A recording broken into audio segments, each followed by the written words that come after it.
첫 번째 수업은 건강하고 살 안 찌는 명절 보내기입니다. 한계백병원 가정의학과 박현아 교수님의 첫 번째 수업입니다. 자, 다음 주부터 긴 연휴가 시작되네요. 혹시 금요일 날 휴가 내면 열흘 쉴 수 있는 거 아세요? 말 그대로 황금 연휴, 골든 연휴입니다. 야, 진짜 직장인들은 다 체크를 하고 있는데 그럼요. 저희는 못 쉬어요. 아, 방송하시니까.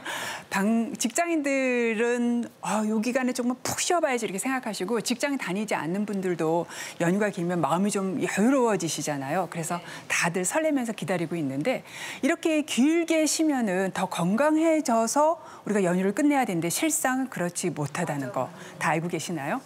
자, 연휴가 끝나면 잘 조절되던 혈압, 혈당, 콜레스테롤 올라가서 병원 오시는 분 정말 많습니다. 그리고요, 연휴 끝나기를 기다리지도 못하고 응급실 가시는 분도 진짜 많습니다. 작년 통계를 보면요, 하루 평균 27,000명이 응급실을 방문했습니다. 이게 이렇게나 많아요? 왜 네, 이렇게 그렇습니다. 많은 거예요? 정말 원인이 다양해요. 일단 성묘 갔다가 벌에 쏘였는데 알레르기 반응이 너무 심해서 오시는 분도 있고요. 가족을 위해서 요리를 하시다가 화상을 입으시는 분들. 사람을 이렇게 만나다 보면은 전염병도 잘 옮게 됩니다. 그래서 감기나 코로나 같은 질병이 생겨서 응급실을 찾는 분도 많습니다. 그런데 유독 이때 많이 늘어나는 질병이 있습니다. 뭔가요? 그게 바로 장염과 식중독입니다. 아, 명절에 이게? 네, 그렇습니다. 가을인데도 그래요. 22년도 통계를 보면은요, 연휴 동안 장염이 생겨서 응급실을 내원하시는 분들이 평소보다 무려 2배가 증가합니다. 자, 장염은 우리가 먹은 음식 중에 어떤 세균이 들어있거나 또는 독소가 들어있으면 이것 때문에 배가 아프고 쉽게 말하면 토사광난이라고 하죠. 설사를 하고 이런 증상이 생기는 질환인데요. 추석에는 평상시보다 음식을 더 많이 사시고 또 많이 준비를 하시잖아요. 그런데 추석이라고 냉장고가 늘어나나요? 안 늘어나죠. 그러다 보니까 음식을 그냥 냉장고 바깥에 두는 경우가 많습니다. 그래요. 이제 선선해지니까 둬도 되겠지 않나? 하고 생각 많이 하십니다. 그런데 이 사이에 이때 세균이 자라게 되고 세균이 자란 음식을 우리가 먹게 되면은 장염으로 발생이 되게 됩니다. 그리고 장염의 흔한 원인 중에 하나가 식중독인데요. 작년 식중독 자료를 보면 전체 265건이 우리나라에서 총 있었는데 이 중에서 20%인 51건이 추석이 들어있는 9월, 10월에 생겼어요. 우리가 가을이면 선선해져서 괜찮다고 생각을 하지만 절대로 그렇지 않다라는 걸 말씀드리고 싶고요. 아니, 전 부치고 이거 이렇게 따끈해서 다시 바로 냉장고 넣기 싫은데 그럼 안 된다는 거죠? 그렇죠. 당장 먹을 걸 제외하고는 냉장고에 넣어야 되는 거죠. 그럼 공간이 부족하면 냉장고를 더 사야 되나요?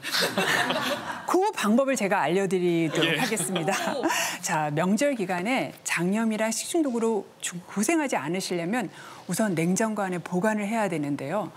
음식이 너무 많아가지고 냉장고 안에 다 보관할 수 없을 때 실온에 음식을 두는 시간은 절대로 2시간을 넘어서는 안 됩니다.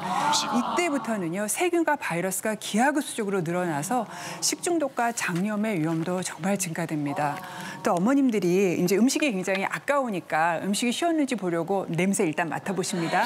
근데 괜찮은 것 같으면 네, 기둥이 떼어가지고 먹어본 다음에 괜찮으니까 먹어도 된다고 이렇게 맞아요. 가족들한테 얘기하시고 하세요. 그런데 음식의 맛과 냄새를 쉬게 하는 그 균과 우리 몸에서 질병을 일으키는 식중독은 균이 완전히 다릅니다. 그래서 먹어봐서 괜찮아도 그 안에 장염과 식중독을 일으키는 균들은 얼마든지 있을 수 있어요. 그러니까 음식이 좀 오래됐어요.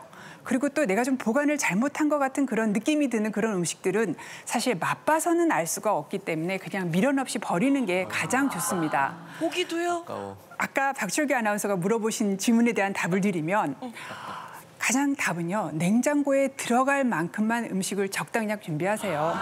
그러면 명절에 장염이나 식중독을 걸릴 위험도 줄어들고, 두 번째는요, 명절 끝나고 주부님들 몸살 나는 일까지 예방할 수 있는 그런 좋은 방법입니다. 그러니까 이번 추석에는 양보다 질로 승부하셔서 몇 가지 맛있는 것만 준비하셔가지고요, 넘치지 않게 준비해보는 것도 좋겠습니다. 와, 이제 장염, 식중독이 명절에 많다는 걸 알았는데, 그러니까요. 그럼 명절에 요거 말고 또 좀 조심해야 될 질환이 있을까요? 명절 끝나고 난 다음에 속이 굉장히 더부룩하다, 쓰리다, 아프다 병원에 오시는 분 많습니다. 근데 이런 분들 위 내시경 해보면요, 위에 염증이 하나도 없이 깨끗해요. 깨끗한데 왜 아팠을까요?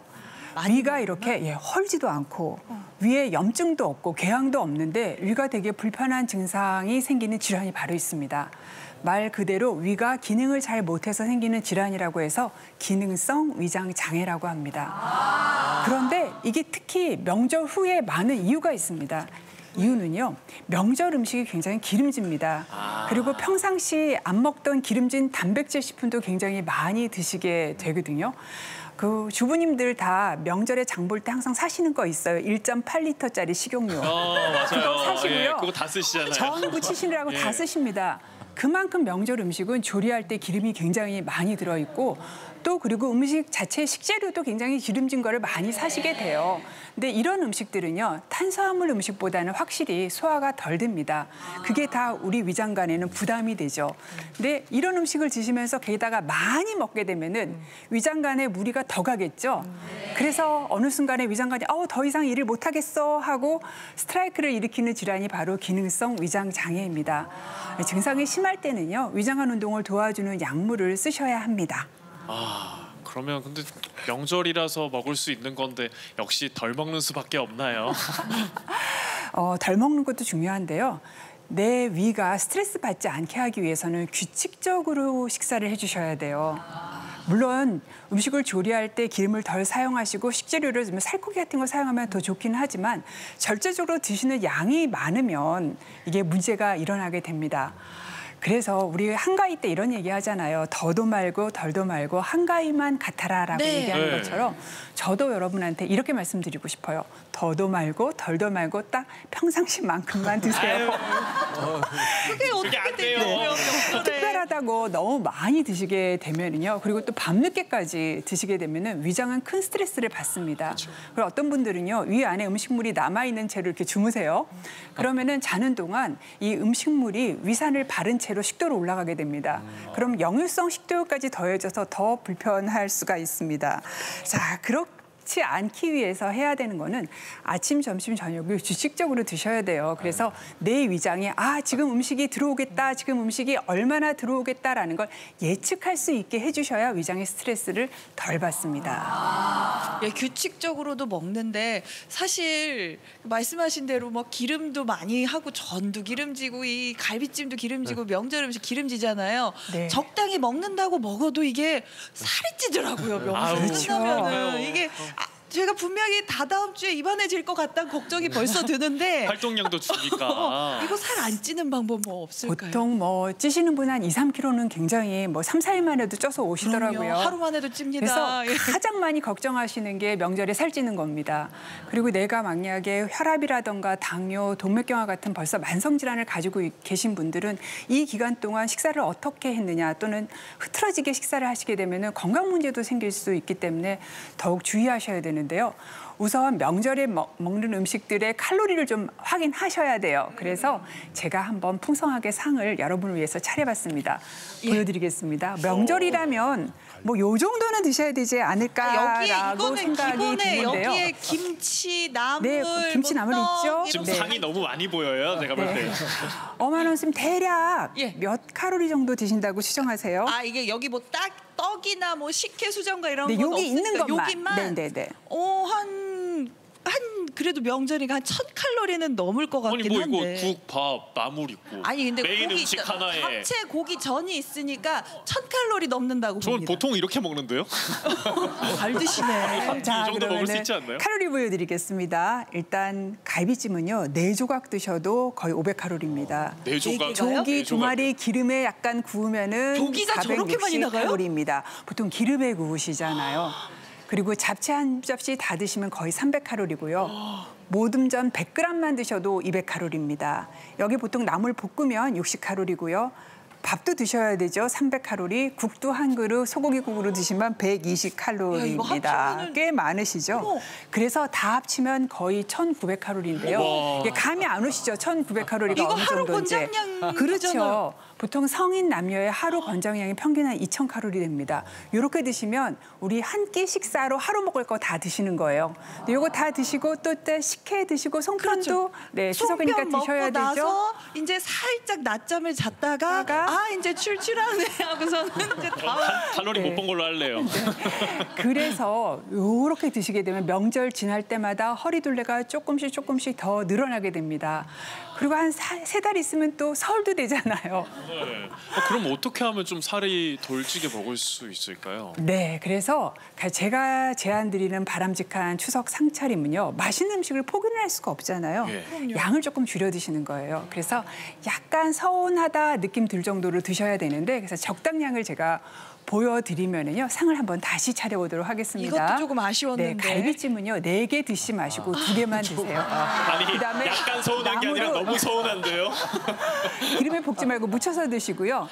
잡채는 정말. 한두 점 그러면 4분의 1 접시 드시고 밥은 다 드시지 마시고 3분의 2 공기, 국은 또 작은 사발로 이렇게 드시게 되면 한 500~600칼로리 돼서 평상시 드시는 그 정도 식사량이 됩니다. 교수님 저는 그냥 밥을 포기하고 소갈비찜을 더 먹을게요.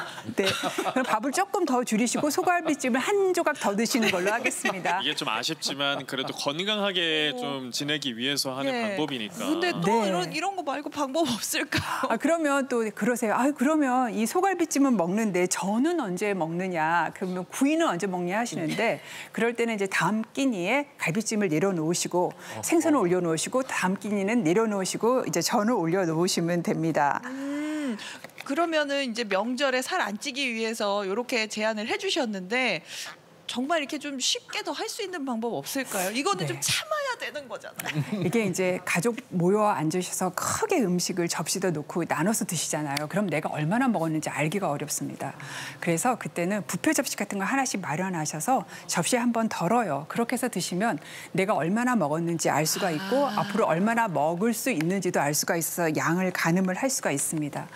그리고 또 하나가 명절에는 TV, 컴퓨터, 핸드폰, 모니터 이런 거 엄청 많이 보십니다. 이걸 스크린 타임이라고 하는데요.